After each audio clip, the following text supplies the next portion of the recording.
আমার বিশ্বাসী চেতনায় আছে লা ইলাহা ইল্লাল্লাহ, আল্লাহ ছাড়া কোনো ইলাহ নেই। আমি সিদ্ধান্ত নিয়েছি আমরণ লড়াই করব।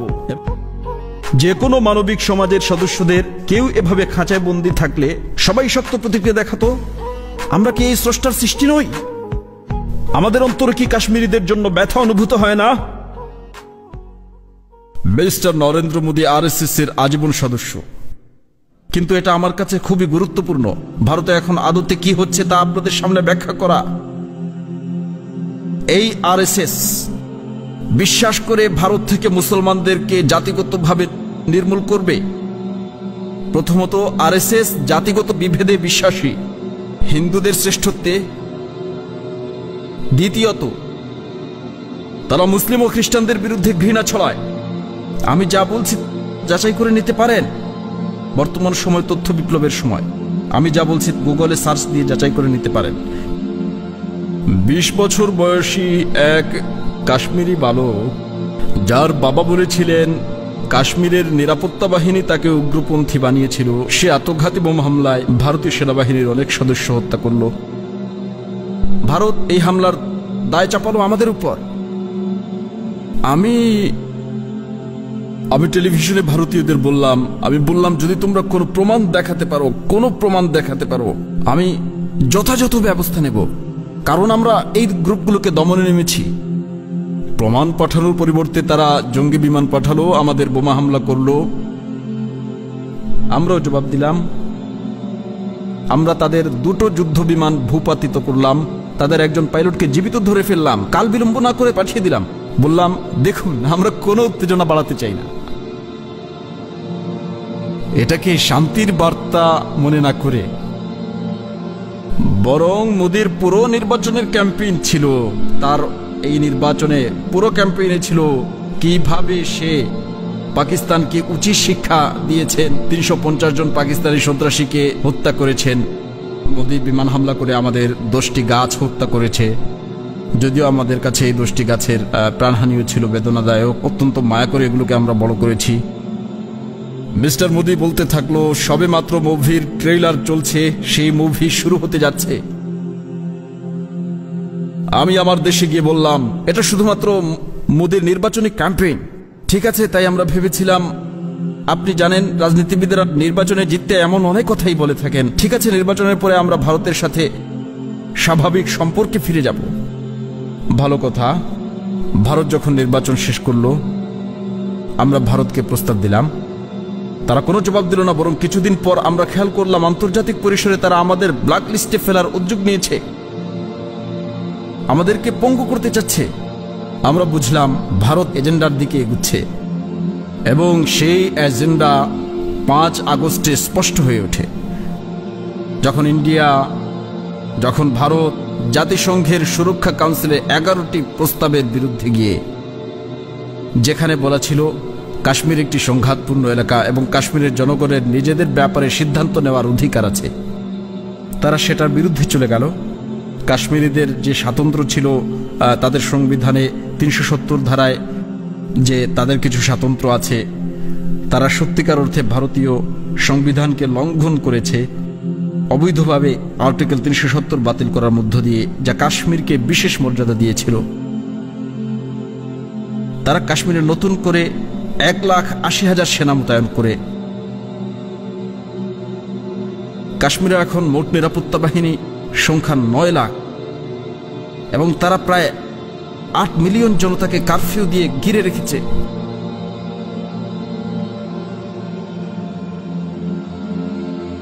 মিস্টার প্রেসিডেন্ট, এখন আমি আপনাকে সংক্ষিপ্তভাবে আপনাকে এবং মানুষকে বোঝাতে চাই কিভাবে কেউ এমনটা করতে পারে। এটা সেই ঘৃণার আদর্শ যা দিয়ে অনুপ্রাণিত হয়ে নরেন্দ্র মোদী 2002 সালে একটি কর্মসূচির আয়োজন করেছিল। গুজরাটে মুসলিমদের বিরুদ্ধে মুখ্যমন্ত্রী থাকাকালীন তিনি এই আরএসএস এর জন্য 3 দিন সময় দিয়েছিলেন। আর এই আরএসএস এর গুন্ডারা, যারা হিটলারের গেরুয়া পাঞ্জাবি দ্বারা অনুপ্রাণিত ছিল, তারা আসলে গেরুয়া পাঞ্জাবি পরে এই আরএসএস। সাবেক কংগ্রেসের স্বরাষ্ট্রমন্ত্রী বিবৃতি দেয় যে আরএসএস শিবিরে সন্ত্রাসীদের প্রশিক্ষণ দেওয়া হচ্ছে এবং এই সন্ত্রাসীরা 2000 মুসলিম হত্যা করে এবং 1,50,000 মুসলিমকে গৃহহীন করে। নরেন্দ্র মোদী তখন আমেরিকা ভ্রমণ করতে পারেননি এই অপরাধে, এবং আমাকে এই পটভূমিটি বোঝানো দরকার ছিল আপনাদের কাছে ব্যাখ্যা করার পূর্বে এটা কি ধরনের মানসিকতা। 9 লক্ষ সৈন্য নিয়ে 8 মিলিয়ন লোককে অবরুদ্ধ করে রাখা হয়েছে, মহিলাদেরকে, বাচ্চাদেরকে, অসুস্থ মানুষদেরকে বন্দী করে রাখা হয়েছে পশুদের মতো। তা সত্ত্বেও আমি ইংল্যান্ড সম্পর্কে জানি। ইংল্যান্ডে 8 মিলিয়ন পশুকে খাঁচায় এভাবে বন্দী রাখলেও চারদিকে নাগরিকরা হইচই ফেলে দিত, অথচ কাশ্মীরে আদম সন্তানরা বন্দী।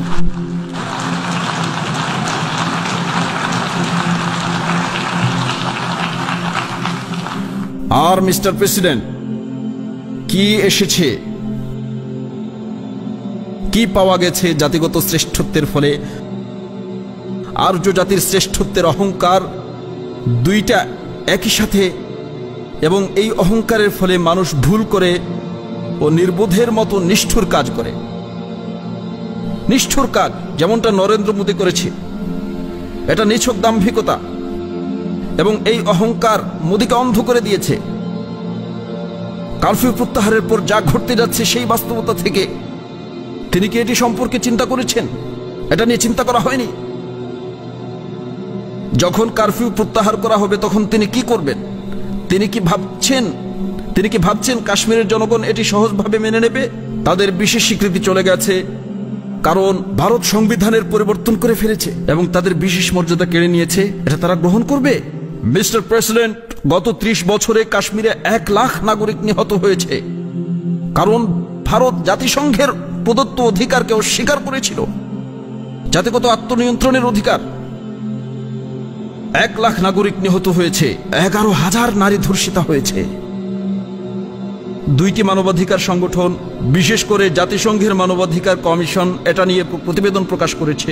বিশ্ববাসী এটা নিয়ে কিছুই করেনি, কারণ বিশ্বে ভারতের বিশাল বাজার রয়েছে, 1.2 বিলিয়ন জনসংখ্যার বিশাল বাজার। দুঃখজনকভাবে বস্তুগত স্বার্থের কাছে মানবতা হেরে যাচ্ছে, তবে এর পরিণতি হচ্ছে ভয়াবহ। স্রেফ এটা বলতেই আমি এখানে এসে দাঁড়িয়েছি। দেখুন কি ঘটতে যাচ্ছে।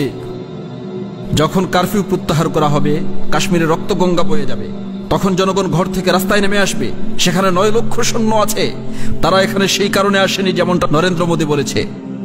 তিনি কাশ্মীরের সমৃদ্ধির জন্য এটি করেছেন। তিনি বলছেন এটি তাদের উন্নয়নের জন্য করা হচ্ছে বলে মনে করা হচ্ছে। তাহলে 9 লাখ সেনা সেখানে কি করছে? যখন কাশ্মীরিরা রাস্তায় বেরিয়ে আসবে, রক্তগঙ্গা বয়ে যাবে। মোদী কি কখনো এটি ভেবেছেন তখন কি হবে? মিস্টার প্রেসিডেন্ট, কেউ কি চিন্তা করে দেখেছেন কি ঘটবে যখন সেখানে রক্তগঙ্গা বয়ে যাবে? আপনারা কি ভেবেছেন এর প্রভাব কাশ্মীরের লোকদের উপর পড়বে? ভেবেছেন তারা কি ধরনের চিন্তা করবে? যেই উপায়ে তাদের বন্দী করে রাখা হয়েছে, তাদের নিজের বাড়িতে পশুর চেয়েও নিকৃষ্ট উপায়ে, কোনো অধিকার নেই।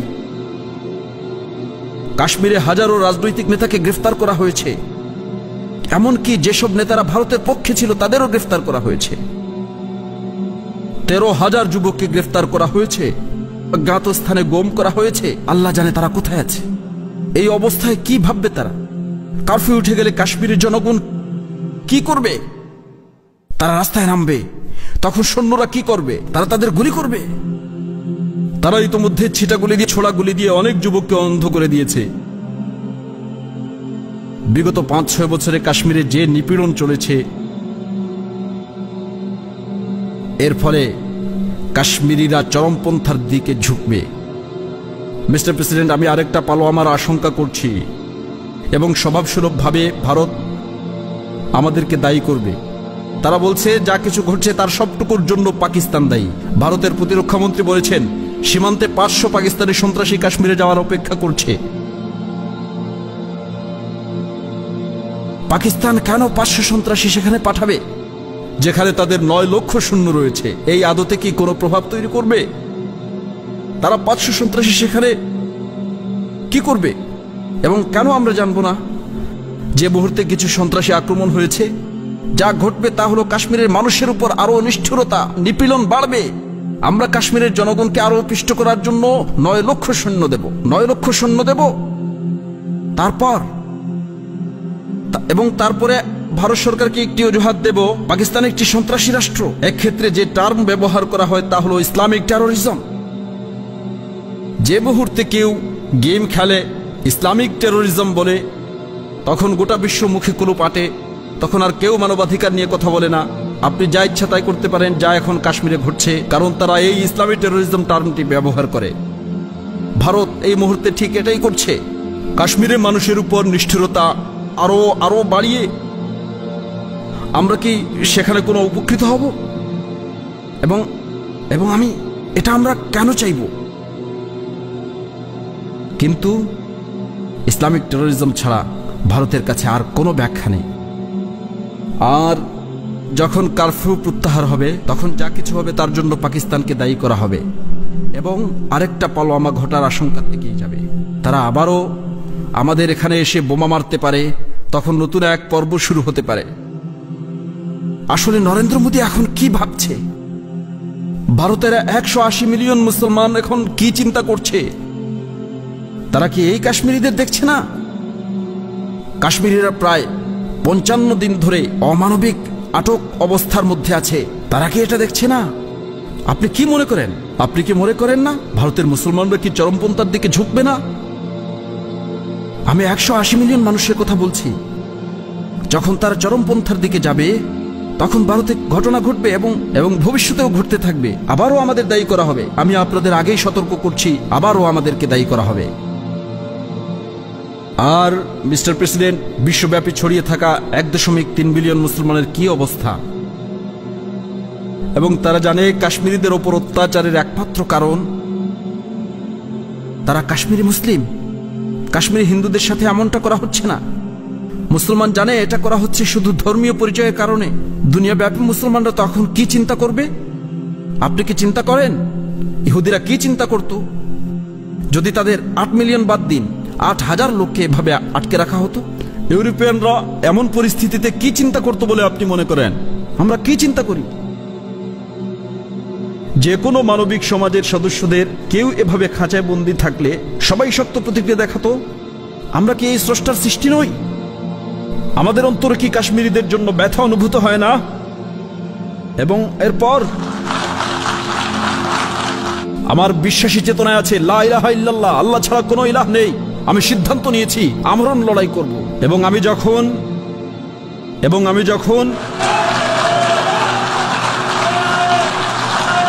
আমি যখন দুটো পরমাণু শক্তিধর রাষ্ট্র দ্বিপাক্ষিক যুদ্ধে নামবে, তখন সে যুদ্ধের ভয়াবহতা বিবদমান রাষ্ট্র দুটোর সীমানা পেরিয়ে অনেক দূরে গিয়ে পৌঁছিবে। এটাই হবে যুদ্ধের ফলে বিশ্বের পরিণতি। আমি আবারও বলছি, ঠিক এই কথা বলতেই আমি এখানে এসেছি। আমি শুধু সতর্ক করতে এসেছি, কোনো হুমকি দিচ্ছি না। এটা চিন্তার বিষয়, সামনে কি ঘটতে যাচ্ছে। জাতিসংঘকে এটা বলতে এসেছি। এটা জাতিসংঘের জন্য একটা বড় পরীক্ষা। জাতিসংঘই কাশ্মীরের জনগণের নিজেদের পছন্দ বেছে নেওয়ার অধিকারের গ্যারান্টি দিয়েছিল। কাশ্মীরিরা বিপদের মুখোমুখি আছে, এটাই উপযুক্ত সময়।